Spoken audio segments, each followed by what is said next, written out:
amid discussions of the possibility of Ukrainian strikes deep into Russian territory. We mustn't forget the large number of successful strikes by the Ukrainian Defense Forces against military installations in Russian-occupied Crimea.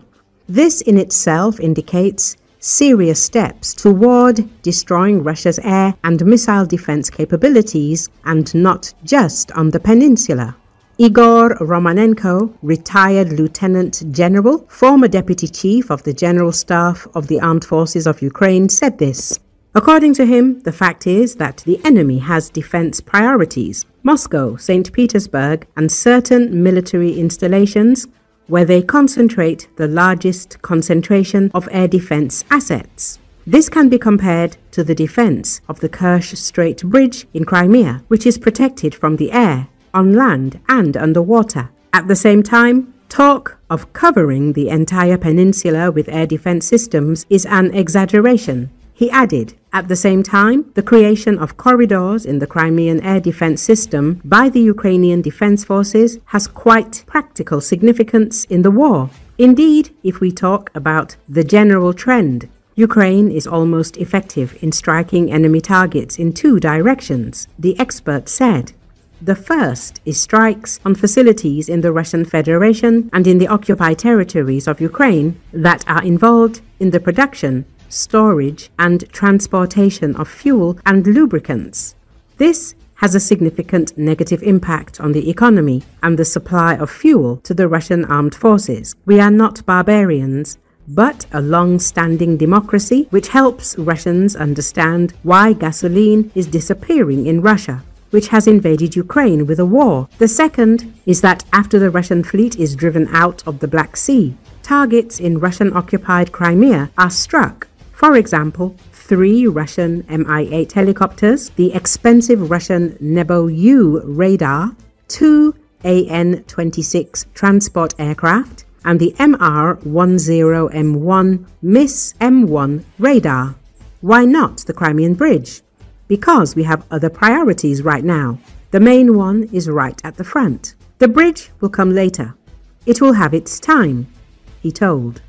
Incidentally, the drone strikes on Foros were probably not in vain, given that there were officials there who were wounded or killed. This is important, both from the point of view of justice and from the point of view of morale and psychological pressure on the Russian leadership and Russians. However, to increase the effectiveness of strikes, the ability to reach much further than Crimea, for example, with the long-range Neptune or the new Ukrainian Flamingo missile, it is necessary to destroy more enemy air and missile defense systems. And this is precisely what is happening on the Russian-occupied Crimean Peninsula, as Crimea's geographic location is quite advantageous for this task. Therefore, we are now clearing corridors and practicing suppressing Russian air and missile defense systems. At the same time, we are accumulating weapons, including Flamingo missiles, Toloka, underwater drones, and so on.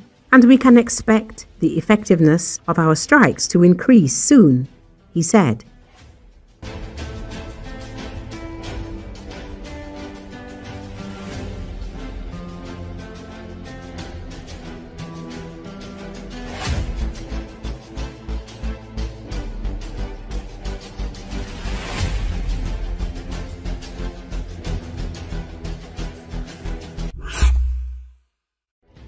The Russian Black Sea Fleet submarine Novorossiysk, on combat duty in the Mediterranean, experienced a serious technical failure, which Moscow is attempting to cover up.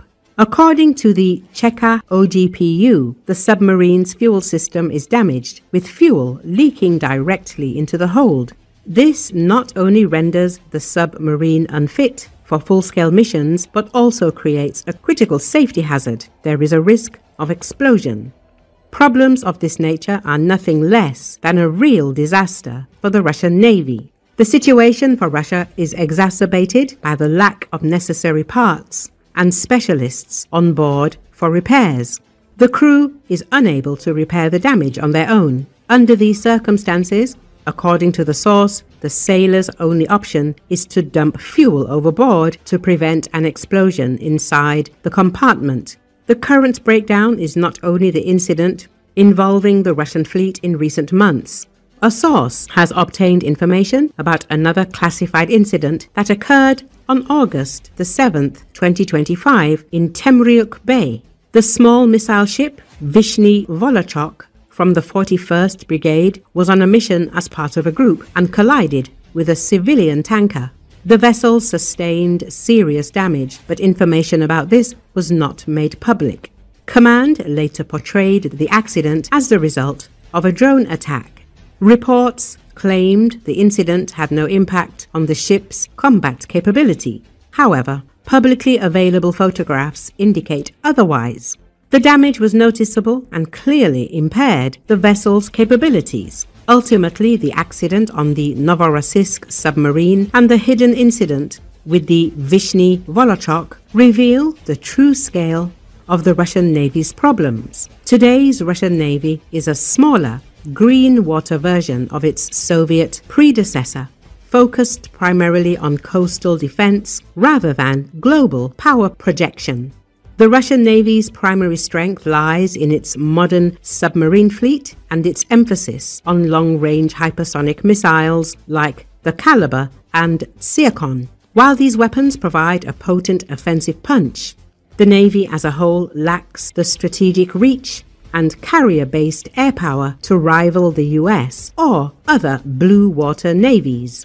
Today's Russian Navy is tasked with a very similar mission and has a similar set of tools with which to accomplish the littoral defense mission, though at a smaller scale than the Soviet Navy.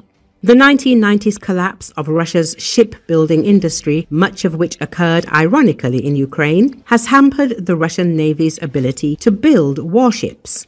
A period of modest modernization in the 2000s and 2010s helped boost capabilities and hull numbers, although this initiative did not aim to drastically expand the Russian Navy's blue water capabilities, but rather to revive a gutted industry. Consequently, the Russian Navy today could be better described as a green water navy, regionally dominant in Russia's coastal areas and its near abroad, but lacking the rapid response, global deployment capabilities of the US Navy. In practical terms, the Russian Navy's submarine fleet is perhaps its strongest component. Many of the Russian submarines are nuclear-powered, giving them a range constrained only by crew sustainment and periodic maintenance requirements. Unlike the US Navy, some Russian Navy nuclear submarines are also nuclear-armed, making them the silent underwater component of Russia's nuclear triad.